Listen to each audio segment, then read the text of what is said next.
बिस्मिल्लाहिर्रहमानिर्रहीम। अस्सलाम वालेकुम नाज़रीन, आप यूट्यूब चैनल देख रहे हैं। मैं इमरान खान हूँ।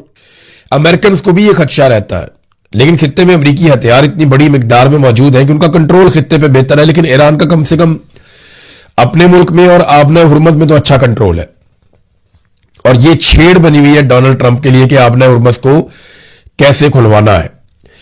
डोनाल्ड ट्रंप जो है वो अमरीकी मीडिया के भी बहुत सख्त खिलाफ हो गया है।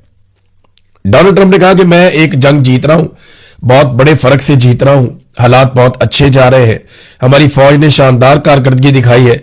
लेकिन अगर आप जाली खबरों को पढ़ें, जैसे कि द न्यूयॉर्क टाइम या बिल्कुल ही खराब और घटिया वॉल स्ट्रीट जर्नल या अब तकरीबन खत्म हो चुका वॉशिंगटन पोस्ट, ये अमेरिका के 3 टॉप के इदारे हैं, तो कहते हैं फिर आपको लगेगा कि आप जंग हार रहे हैं।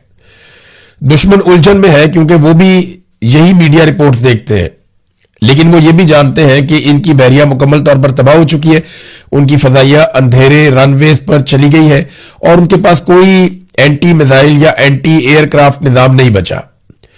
उनके साबका रहनुमा ज्यादातर खत्म हो चुके हैं। और शायद सबसे अहम बात यह है कि नाकाबंदी, जिसे हमने इस वक्त तक खत्म नहीं करेंगे जब तक कोई डील नहीं हो जाती, ईरान को बुरी तरह तबाह कर रही है। अब यहां अमेरिका के टॉप मीडिया को बुरा बुरा कहते हुए डोनाल्ड ट्रंप ने एक मरतबा फिर कहा कि वो जब तक डील नहीं हो जाती तब तक नाकाबंदी खत्म नहीं करेगा, और $500 मिलियन का वो रोजाना नुकसान भी उठा रहा है। तो डोनाल्ड ट्रंप को अमेरिकन मीडिया पे बिल्कुल वैसे ही गुस्सा है जैसे पाकिस्तानी एस्टेब्लिशमेंट को पाकिस्तानी मीडिया पे गुस्सा आता है। लेकिन पाकिस्तान में तो मीडिया को एस्टेब्लिशमेंट कंट्रोल कर लेती है ताकत के बलबूते पे। अब अमेरिका में ऐसा होता नहीं है, वहां मीडिया आजाद है, और उसकी सबसे बड़ी वजह यह है कि वहां की जो अदालतें हैं ना, वो आजाद है। नाज़रीन, अल अरेबिया ने खबर दी है, और वो खबर यह है कि शहबाज शरीफ ने अमेरिका और ईरान से जंग बंदी में मजीद 2 हफ्ते की तौसीह की दरखास्त की है। अब ये जो तौसीह की दरखास्त है, पिछली मरतबा जब की तो इसमें ड्राफ्ट वाला रोला पड़ गया था कि वो ड्राफ्ट वाला लफ्ज जो आ गया था, मैंने आपको खबर दी थी, बड़ा लोगों ने रोला डाला, लेकिन उसके बाद बिल्कुल सारे चुप कर गए जब अमेरिकन अखबारात ने इसकी तस्दीक कर दी कि ये वॉशिंगटन से डोनाल्ड ट्रंप की अप्रूवल के बाद शहबाज शरीफ साहब ने ट्वीट किया था, और गलती से वो पहली लाइन मिटाना भूल गए थे। जो उन्हें दिया गया उन्होंने वैसे ही कॉपी पेस्ट कर दिया। अब मुझे लगता है कि दोबारा पाकिस्तान से यह दरखास्त की गई है कि आप मजीद जंगबंदी में तौसीह करवाएं। तो एक तरफ इस्लामाबाद में मुज़ाकरात की तैयारी हतमी मरहले में है कि जनाब हमारी तरफ से पूरी तैयारी है, दूसरी तरफ से जो ईरान की शमूलियत है उस पर सवालात खड़े हैं। मुझे ऐसा लगता है कि मुज़ाकरात एक मरतबा फिर हो जाएंगे। ईरानी मुज़ाकरात से नहीं भागेंगे, वो टेबल के ऊपर आने से नहीं घबराएंगे। वजह यह है कि उनकी मुज़ाकरात करने की सलाहियत भी दुनिया ने देखा कि बेहतरीन है। डोनाल्ड ट्रंप ने, जेडी वेंस ने खुद उनकी तारीफ की कि वो जबरदस्त लोग हैं, बड़े ज़हीन लोग हैं जिनके साथ हमारी बातचीत हुई है। और अब तो ईरान पूरी तैयारी के साथ आएगा। पहले लबनान में जंग का मामला था, वहां जंगबंदी नहीं हो रही थी, और अब जंगबंदी की खिलाफ वर्जियां हो रही हैं। गाजा में जंगबंदियों की खिलाफ वर्जियां हो रही हैं और बार बार हो रही हैं।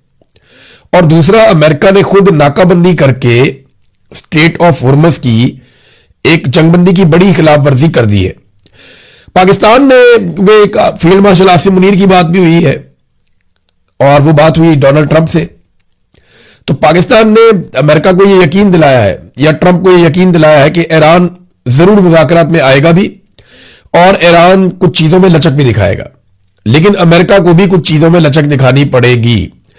तो क्या ये लोग एक अच्छी डील बनाने में कामयाब हो जाएंगे? देखें, डोनाल्ड ट्रंप को चाहिए फेस सेविंग। अमेरिका में उसको बहुत नुकसान हो रहा है। 63% लोग तो वैसे ही अमेरिका में डोनाल्ड ट्रंप के खिलाफ हो गए हैं। जो बाकी बचे हैं वो ये कह रहे हैं कि ट्रंप को भी लड़ाई में जीतना पड़ेगा हर हाल में, और अगर डोनाल्ड ट्रंप लड़ाई से पीछे हट जाता है बगैर कोई फेस सेविंग लिए हुए, या कोई भी बड़ी वॉर ट्रॉफी उठाए डोनाल्ड ट्रंप पीछे हट जाता है, तो ऐसी सूरत में बाकी लोग भी डोनाल्ड ट्रंप के हाथ से निकल जाएंगे। तो ट्रंप अमेरिका में बहुत बुरी तरह गैर मकबूल हो जाएगा, और उसके लिए जो मिड टर्म इलेक्शन है वो जीतना एक ख्वाब बन जाएगा। फिर अमेरिकी जंगी मशीनरी के ऊपर बड़े बड़े सवालात उठाए जा रहे हैं, और ये सवालात न्यूयॉर्क टाइम ने उठाए। उन्होंने बताया कि ये जो जंग हुई है इसने अमेरिका को कुछ सबक दिए हैं। खासतौर पे ये सबक दिए हैं कि अब बमबार तैयारे और तैयारा बरदार जो बहरी बेड़े अमेरिका के थे वो उतने बाअसर नहीं रहे जितने माजी में हुआ करते थे। ईरान से लड़ाई में अमेरिका को बहुत सबक मिला है कि अमेरिका के हथियार अब वो काबिलियत नहीं रखते। जदीद दौर में उन्हें लड़ने की स्ट्रेटेजी और हथियारों की हिकमत अमली को बदलना पड़ेगा। जैसा कि मैंने आपको पहले बताया था कि टैंक्स अब वो चीज नहीं रहे जो माजी में होते थे। एक ड्रोन के मुकाबले में 10 टैंक भी काम नहीं कर सकते। तो ईरान ने बड़ी जदीद लड़ाई लड़ी है कम वसाइल के साथ, और अमेरिका के हथियार बहुत ज्यादा थे, बड़े ताकतवर थे, लेकिन जदीद लड़ाई में अमेरिका की हिकमत अमली ईरान से बेहतर नहीं थी। और यह बात तमाम अमेरिकी अखबारात और तमाम अमेरिकी मीडिया तस्लीम ना सिर्फ कर रहा है बल्कि वो उसको छाप रहे हैं। इसी बात पे डोनाल्ड ट्रंप बहुत गुस्से में भी है। ईरान ने कुछ अमेरिकी क्रूज मिसाइल सही सलामत हासिल कर लिए हैं, यह भी खबर आई है और ये इंटरनेशनल मीडिया पे आई है। देखिए, अमेरिका ने, जब आप इतने सारे मिसाइल मारते हैं हजारों की तादाद में, तो कुछ ऐसे भी हैं जो आपके ब्लास्ट नहीं होते, जो मिसाइल फटते नहीं है। जैसे कि पाकिस्तान के साथ एक दफा हुआ कि टॉम हॉक मिसाइल्स, जो क्रूज मिसाइल्स हैं, वो अमेरिका ने चलाए अफगानिस्तान में, उनमें कुछ जो है बलूचिस्तान में गिर गए, तो वो पाकिस्तानियों ने और चाइनीज ने काबू कर लिए। तो नवाज शरीफ ने पूरी दुनिया को यह बताया था बरतानिया में खड़े होकर कि हमने अमेरिकी हथियारों को काबू किया, और फिर हमने उनकी रिवर्स इंजीनियरिंग की, और फिर हमने टॉम हॉक मिसाइल की तर्ज के ऊपर अपने मिसाइल बना लिए। ये नवाज शरीफ ने, साबिक वजीर आजम ने, पूरी दुनिया को बताया था लंदन में खड़े होकर। तो इसी तरह ईरान के पास भी अमेरिकी क्रूज मिसाइल सही सलामत हालत में मौजूद है इंटरनेशनल रिपोर्ट्स के मुताबिक, और ईरानी मिसाइल प्रोग्राम की बेहतरी में अब वो उन्हें इस्तेमाल कर सकते हैं।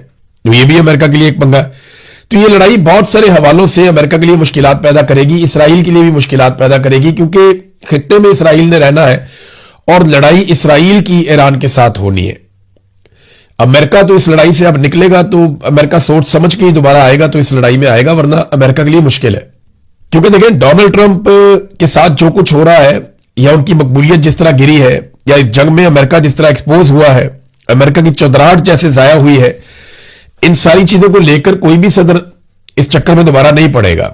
नाजरीन, इमरान खान साहब से मुलाकात उनकी बहन की हुई है। लगभग 1 महीने तक इमरान खान साहब को आइसोलेशन में रखा गया, उनकी किसी से मुलाकात नहीं होने दी गई, और वजह आसिम मुनीर साहब का वो मामला जो अटका हुआ था उनके नोटिफिकेशन का, कि उनके मामला सारे ठीक हो जाएं, यानी 27वीं आईनी तरमीम इस बीच में हो गई।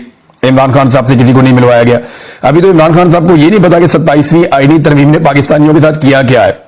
ये मुख्तसर मुलाकात हुई है 20 मिनट की, और 20 मिनट की मुलाकात में जितनी चीजें हो सकती थी बस वही इमरान खान साहब को बताई गई, और उन्होंने फटाफट पैगामात बाहर भिजवाए, कुछ अपनी पार्टी के बारे में, कुछ अवाम के बारे में, और कुछ सूरत हाल के बारे में। जो इमरान खान साहब ने चीजें बताई वो मैं आपके साथ शेयर कर देता हूं, और जो उज़्मा खान वहां पर देख कर आई वो भी मैं आपके साथ शेयर कर देता हूं। एक तो 4 हफ्ते तक इमरान खान साहब को लगभग किसी को मिलने नहीं दिया गया, यानी उन्हें आइसोलेशन में रखा गया। और न सिर्फ इमरान खान साहब को, जब उनकी अहलिया बुशरा बीबी, उनकी भी मुलाकातें बंद की गई हैं। उनके जो फैमिली मेंबर हैं उन्हें भी नहीं मिलने दिया जा रहा, उनकी बच्चियों को अपनी वालदा से मिलने नहीं दिया जा रहा। तो ये सूरत हाल तो इमरान खान साहब फेस कर रहे हैं। अब ये मुलाकात हुई तो इमरान खान साहब ने जो जेल में अपनी बहन उज़्मा खान को बताया, उन्होंने बाहर आके जो चीजें बताई वो मैं पहले आपके सामने रखता हूं, क्योंकि तफसील से जो चीजें हैं वो बाद में जब वो कहीं बैठेंगी तसल्ली से तो वो एक एक करके पॉइंट लिखवाएंगी, तो कोई चीजें बाद अगर जहन में नहीं होती वो भी वो बताएंगी। तो फिर उसके बाद इमरान खान साहब का एक स्टेटमेंट जारी किया जाएगा उनके अपने सोशल मीडिया से, एक्स अकाउंट से। लेकिन अब तक हमारे पास जो इंफॉर्मेशन है, जो उन्होंने बाहर आकर बताया, वो मैं आपको बताया। तो उन्होंने कहा जी कि 4 हफ्ते से इमरान खान साहब बता रहे हैं कि उन्हें किसी को मिलने नहीं दिया गया। एक तो इमरान खान साहब की सेहत, वो कह रही है ठीक है, सेहत खराब नहीं है, इमरान खान साहब डटे हुए हैं। ये ऑब्जर्वेशन है कि इमरान खान साहब डट कर खड़े हुए हैं, उनकी सेहत ठीक है, लेकिन वो ज़हनी तौर पे बहुत डिस्टर्ब थे और बहुत गुस्से में थे। ये पहली मरतबा इमरान खान साहब की किसी बहन ने बाहर आकर इस तरह बात की है कि इमरान खान साहब बहुत गुस्से में, और इमरान खान साहब ने कहा कि हमें मेंटल टॉर्चर किया जा रहा है। फिर इमरान खान ने यह बताया कि मेंटल टॉर्चर जो है वो फिजिकल टॉर्चर से भी बुरा है। अब ये मैं आपको बताऊं कि वाकई में ये बात ठीक है। वो मुझे अच्छी तरह याद है कि मैं एक दौर ऐसा भी था जब मैं ISI की हिरासत में था, तो मैं ये कहता था कि मारने ही आ जाओ यार, कोई आ तो जाओ, यानी बंदे की शक्ल ही नहीं देखी हुई, नीचे से रोटी आ रही है, कोई बंदा बात ही नहीं कर रहा आपसे, तो फिर आपको बहुत बुरा लगता है। ये इस टॉर्चर को वही समझ सकता है जो इस टॉर्चर से गुजरा हो, क्योंकि मैं इस टॉर्चर से गुजरा हूं बड़े लंबे अरसे के लिए। तो मुझे आइडिया है कि जब आपको आइसोलेट कर दिया जाता है, आपके साथ कोई बात नहीं करता, आपसे कोई मुलाकात नहीं करता, या आप अपने लोगों के बारे में नहीं जानते, या वो आपके बारे में नहीं जानते, तो बड़ी कोफ्त होती है, बहुत खौफनाक किस्म की इंसान की मेंटल कंडीशन हो जाती है।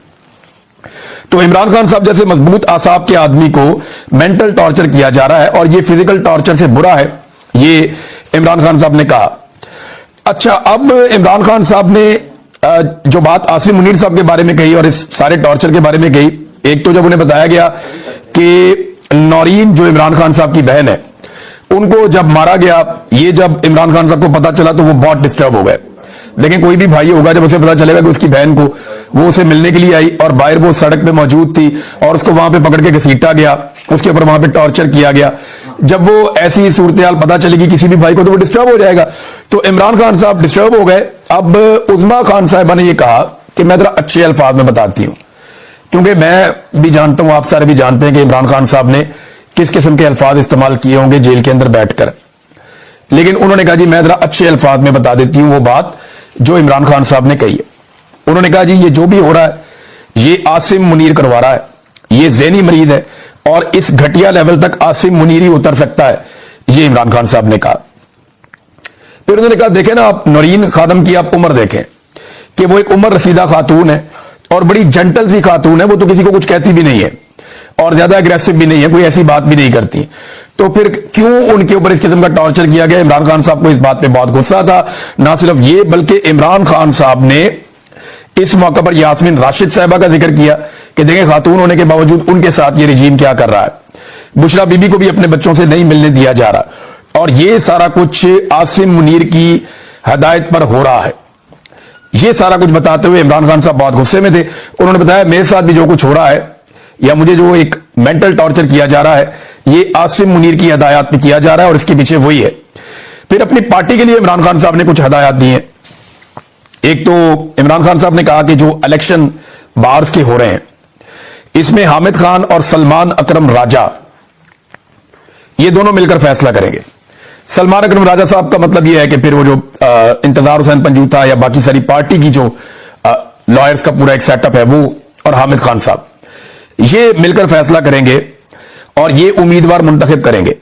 जिस उम्मीदवार को हामिद खान साहब और सलमान अकरम राजा साहब फाइनल कर लेंगे, पीटीआई उन्हीं उम्मीदवारों को सपोर्ट करेगी और जो यही कहेंगे वो हतमी फैसला होगा और इनके ही चुने हुए उम्मीदवारों को पाकिस्तान तहरीक इंसाफ की सपोर्ट मिलेगी और पाकिस्तान तहरीक इंसाफ उन्हीं के लिए वोट मांगेगी।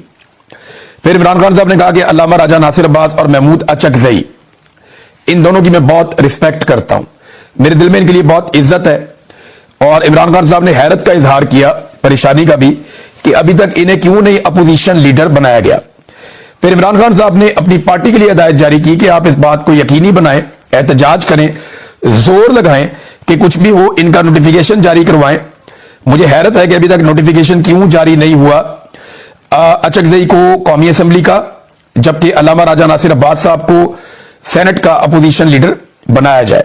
साथ ही उन्होंने कहा जी तहरीक की जिम्मेदारी अचकज़ई साहब की है। उसकी वजह यह है कि पाकिस्तान तहरीक इंसाफ जैसे ही कोई एक्टिविटी करती है तो पूरा निजाम हाथ धोकर उनके पीछे पड़ जाता है। लिहाजा इस मामले में अचकज़ई साहब जो है उनको